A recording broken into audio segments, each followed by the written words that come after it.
Bienvenidas, bienvenidos, bienvenidas a este espacio llamado R+. Yo soy Roberto García y estamos enlazados con una gran artista de Los Ángeles, allá en Estados Unidos, quien está ahora pues entre promocionando un álbum en una gira extensa, un montón de presentaciones alrededor del mundo, y nos convoca que tendrá una gran presentación acá en la Ciudad de México. Estoy hablando de LDP, a quien le doy la bienvenida a este espacio. LDP, welcome to this podcast. Thank you very much for your time. How are you doing? Muy bien. ¿Y tú? I'm great. Estoy muy bien. Muchas gracias por preguntar. I'm really great. And I kind of nervous. I really love your music. I love the album general. And I have a lot of questions, but let me start with something kind of because your album and your music in general, of course, offer a really interesting experience in terms of music, in terms of the dance floor, also in terms of narratives or ideas. But one thing caught my attention, and it's this sonically personality, the chaos, the energy, but also in a really interesting balance with some pop idea, some other layers in terms of or massive music. But the chaotic, the noise, it's quite interesting because offer a surprise in your narrative. But can you tell us about your relationship with the chaos, with the noise, with this particular energy? Yeah. Well, I grew up going to hardcore shows as a kid. Like my first show as like a child was hardcore shows that were local scenes that I grew up in. So my introduction to live music was already into hardcore punk and metal adjacent music, screamo, things like this were the first shows that I experienced as a child. So my idea of live music started there. Of course, before that point, I was exposed to very melodic things, and being from Los Angeles, you grow up in the world of like West Coast hip hop and things like this. My father was a rapper, so that was I grew up with this. But when I started to venture into my own music, like experiences, it was into hardcore punk. So immediately from an early age, I was already met with a juxtapose of music that were not really on the same page as each other. It was already something in my head that was making its own experience in music. It was never very, I just like this, just this, just this. It was always such a mix of energies that were always interpreted very personal to me. And so from an early age, chaotic music was, I grew up with this kind of energy musically. Also, I mean, in the mass media, the chaos or even the noise has this negative perception. But when you use these elements in your music, I think it's kind of what is the correct word? Elevate or translate that chaos and that noise into something meaningful, something that is important in the narrative of the music, but also in the experience of the listeners. Can you describe this work that translate that noise and that energy into something beautiful, something meaningful? Yes, that's a good question. Like kind of based off what I said, growing up hardcore noise, a lot of feedback, things like this from such an early age, you end up internalizing that to be meaningful because you grew up with it for so long. That aside from hardcore stuff, I also, when I got a little older as a teenager, I started going to like noise shows and things like this, and because I was so young experiencing that, it internalized into meaning, not just noise. So having that inside of me for so long, the way that I experience noise is the same as as anyone experiences music. So sound and noise and sounds that often aren't considered musical are musical in my experience. I experience sounds and noise in that way where it's kind of like a note or something that evokes emotion. So when I'm producing my music and I'm making my template of things I can do musically, um, include those noises that evoke certain emotions in me. So it helps me express better in the music using these kind of elements, noisy elements, sounds that often are kind of almost seen as ugly to me. I hear them so beautifully, and I can understand if it's too much sometimes. So I kind of know where maybe it needs to not go so far.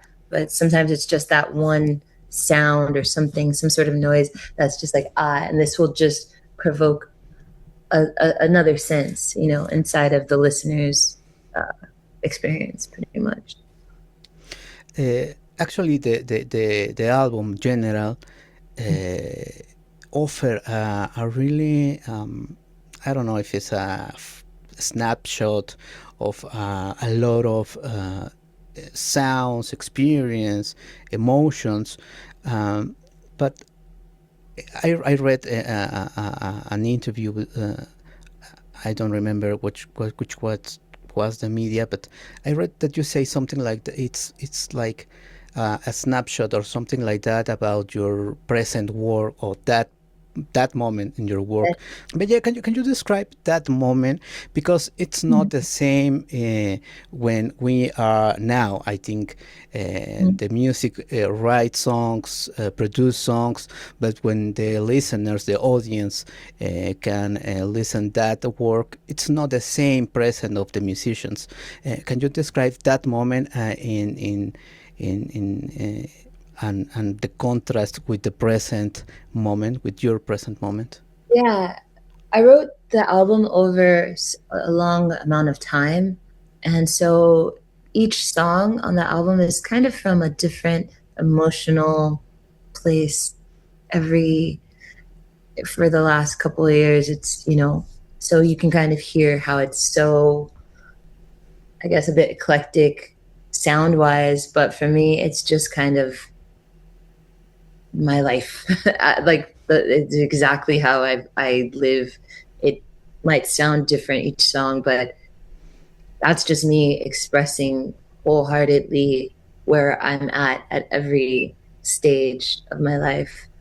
So you can kind of hear of course the chaos, some beautiful parts, some more emotionally like harsh elements, but that's kind of where I was and how I was experiencing things over the last couple of years, mostly during like right after COVID. So a little bit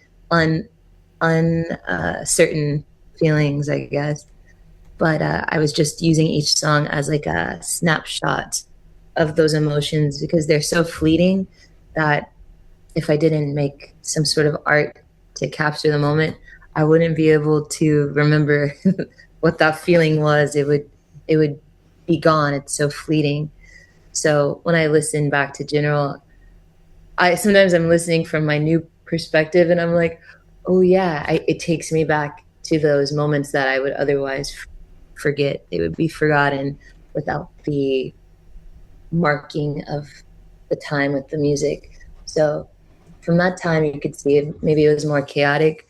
I think in terms of now, maybe things are, I feel like now I'm in a different place where it's more looking to the future and seeing how I can expand upon the world of General and making it. I think my goal is to be more powerful now and more welcoming to people who it resonates with, to create a world for us people who are just see the world differently. I think we need a place, and a place to just be different, essentially. And that is where I am now. I would like to expand on the world of LDP to create a place for the people who don't want to conform to anything, essentially. Not even a sound. One other thing that feels really interesting in the general album, and of course in all your music, it's that even though you can listen the music with your headphones in your personal space, in your home or whatever, also offer or guide to the listeners into the movement, into the feel the body, into go to the dance floor, to the club. It's something really interesting. Do you have that idea in your process, thinking that the people can move with this kind of sound, of with this catchy lyrics, how the movement, how the dance is into your process, or your of the music, in terms, not only in general, because it's obvious it's really interesting music to move, but in terms of production, in terms of lyrics, in terms of emotions. Yeah. Well, when I was making the songs on general, a little bit of a test that I do while working on it, because I'm producing, writing, recording myself. Sometimes that's so much, like you don't even know if it's good anymore, because so deep inside of it that it's like, what is this? So I will step away, play it loud in my studio, and see if it moves me physically. Do I dance to it? And it's a bit of a test to tell if I'm on the right track personally. So the movement of the body is a big part of how I determine if it's good for me, because I think dancing and moving it was just so important with this. So yes, when as I'm producing the track, I will, step back, listen to it loud. Do I just naturally feel like moving? And then sometimes I'll start singing something out loud to the process, and I'm like, okay, that just came naturally. Let me just record it really quick to kind of work with that. So it's really kind of like it's a really organic process that really puts dancing and movement in the middle of it. It especially matters if when I'm playing it live, I want to just naturally feel that. So that's also kind of like why it's so important. Like when I'm doing this live, I have to be able to move and want to. So in the core, it needs to have it has to have that drive to make you dance, essentially, or at least move your head or something. It needs to have some movement. That connect one of the things that the reason of this interview is because you will be performing live in the next days here in Mexico City. What can you say about that show? Is the first time you play here? I am not sure. Yeah, this But is my first what? time in Mexico. First time performing in Mexico. I've been to Mexico, but never performed. I'm very excited because many fans are there and have asked, like, come to Mexico. And I sort of just had this opportunity, and I was like, I don't want to miss this. It's not so far from Los Angeles, and yeah, it's going to be just, I don't know. I think that it resonates with people in Mexico. So I think that this will be something, I don't know. I'm just really excited, to be honest. Like, I'm just so excited. I've never been to Mexico City. I just know it's going to be like a beautiful experience, just something different than I've done so far. But yeah, it just kind of fell into my lap, this opportunity. I didn't want to let it go. Actually, you have been during the last months. Yeah, you have been in Europe. I think at the Primavera Festival. Yeah, that's soon. That makes me think. Do you build a particular show, or you left some open doors to the vibe, to the moment, and each city you play? Yeah. How do you build those shows in those terms? Well, I kind of experiment with every show and see what I liked or what I didn't like from the show before. Um, and then I kind of alter the show, add some things, change some things every time. Sometimes I have elements of like visuals or even like a DJ sometimes who will do, well, I do some vocal effects. They'll do some effects with the music. And I try these different elements with each show, just kind of based off the one before. I also kind of consider who I'm performing to. And um, I feel like in terms of the excitement I can tell from people online, like their responses and stuff. I can kind of see the energy that I'm getting and can expect, and I kind of plan my show around that. Sometimes performing in the United States, in some cities I think the people get maybe too many shows, so they're not so excited about too many things. It just, like, Los Angeles is such a big city. They get every show always. New York, they're a little bit jaded. But when I go to some places like just different countries or even smaller cities or cities that don't get American acts as much, the excitement and electricity is so strong. And I kind of plan to play off of that a bit more. Maybe sometimes, like in New York or something, maybe I need to have more visuals and stuff. But in some places, I can just go in with very more focus on my energy of this, and I will plan to work up with that essentially. And I feel like maybe in Mexico City, it'll be a situation like that. Great. For what I saw in some watch in some videos, your live shows are an explosion of emotions and feelings and vibe and movement and dance, of course. When you finish a show, uh, what is the emotion that stay in your heart or in your mind when you finish a show? It's quite interesting because it's an explosion on emotions, and I Yeah. can I can I can imagine, as a musician, as a performer, what happened next of that explosion.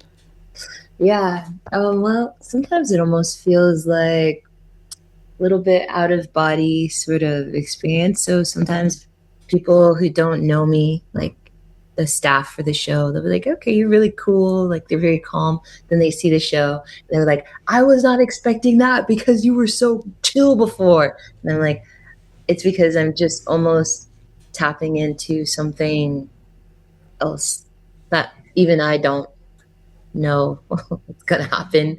So after the show, it's like more I feel like the adrenaline, but it's almost like I have to think back on what just happened because it was almost like because like out of body. It was like something different took over. I'm like allowing something in to kind of use my body as a vessel for the message. And then afterwards, I'm just like, I'm just usually really excited. I feel great, but it's almost like someone else was doing that, just doing the show. Great. Unfortunately, we are the running time. Uh, so let me say this in Spanish, of course, for the Mexican audience. Bueno, pues la cita es el próximo sábado 25 de abril para ver a LDP en vivo. Por supuesto que dejaremos todos los detalles en la descripción de este podcast, lugar, fecha, todos esos detalles para que los tengan ahí a la mano. Por supuesto, el link para conseguir los boletos y las entradas. Y bueno, también dejarles la invitación a que escuchen el álbum General de LDP, que es una joya, es una maravilla. Pueden bailar haciendo el quehacer de la casa, barriendo, pero también nos nos guía, me parece, nos crea el camino perfecto para ir a bailar a cualquier lugar en el que se pueda y a liberar tensión y emociones, por supuesto también abrazando el caos y el ruido y todos estos elementos que ya nos contaba LDP en esta entrevista. Ahora regreso con ella para poder despedirnos y por supuesto que nos deje algún mensaje para el público mexicano. LDP, would you like to give a message for the Mexican audience who are looking forward to enjoying your music in this upcoming Saturday? Let's see. Nos vemos pronto y lo siento, no tengo palabras. Y I cannot wait. I'm so excited. I can't wait to meet you all. Can't wait to see you all. I will speak a lot better Spanish when I have one or two beers. Dos cervezas, mi español is mejor. Perfecto. Thank you very much for your time. It has been a pleasure. I'm sorry for these issues, technical issues, but it has been a pleasure. Yes, I'm so happy that it worked out. And it's funny, when I first hit you up, I wasn't expecting to actually be playing a show in Mexico City. So it just turned out so good. I think maybe I was kind of hoping for something like this to happen, to make there a reason for us to finally do this. I like your dedication to just staying on top of music. Your website and your Instagram is just so like, it's so complete and just like really cool. I'm so happy to be a part of it. Thank you so much. No, thank you very much for that. I appreciate it, honestly, from the bottom of my heart. And well, thank you very much. This podcast, this program is your home, your house. Thank you again. Thank you so much. Mucho gusto.